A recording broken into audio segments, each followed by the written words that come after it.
കേന്ദ്ര ഗവൺമെന്റും കൂടെ ചേർന്ന് നടത്തുന്ന ഒരു പദ്ധതിയാണ്. ഞങ്ങൾ 2 പാർലമെന്റ് മാർച്ചുകൾ നടത്തി. എന്തെങ്കിലും പുരോഗതി വേണ്ടേ? ഞങ്ങൾക്ക് ആരാണ് തരുന്നത്? ഞങ്ങൾക്ക് വാഗ്ദാനങ്ങൾ പോരാ. ഞങ്ങളുടെ പിന്തുണച്ചു വരുന്ന മുഴുവനാണ് നമ്മളോട് പറയുന്നു, ഈ സമരം ആരും ഏറ്റെടുക്കണ്ട. ഇത് ആശാവർക്കർ നടത്തും. പൊതുസമൂഹം ഞങ്ങളെ പിന്തുണയ്ക്കും. ഞങ്ങൾ രാവിലെ മുതൽ നടന്നു. ആളുകൾ ചോദിക്കുന്നു, ഇന്നലെ നിങ്ങൾ എന്ത് ചെയ്തു? ഞങ്ങൾ പോയാൻ കഴിയുന്നില്ല. നിങ്ങൾ ഇവിടെ ഇരിക്കുമ്പോൾ പറയും നിങ്ങളുടെ മന്ത്രിയോട് അവരഭ്യർത്ഥന.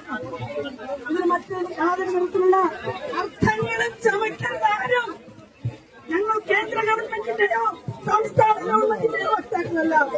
ഞങ്ങൾ പാവപ്പെട്ട ആശാവർക്കർ സംഘടന രൂപീകരിച്ചുകൊണ്ട് ഇവിടെ പ്രവർത്തിക്കുന്നു. ഞങ്ങൾക്ക് ജീവിക്കണം. അതാണ് 26,000 സ്ത്രീകൾ ഈ കേരളത്തിൽ പറയുന്നത്. ഞങ്ങൾ വീണ്ടും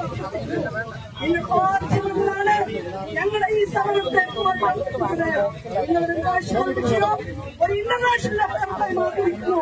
നിരവധി രാജ്യങ്ങളിൽ ഞങ്ങളെ വിളിക്കുന്നു. നമ്മുടെ നാളത്തെ ഞങ്ങളുടെ തികച്ചും സമാധാനപരമായ ഈ സമരം നിങ്ങൾ ഞങ്ങളെ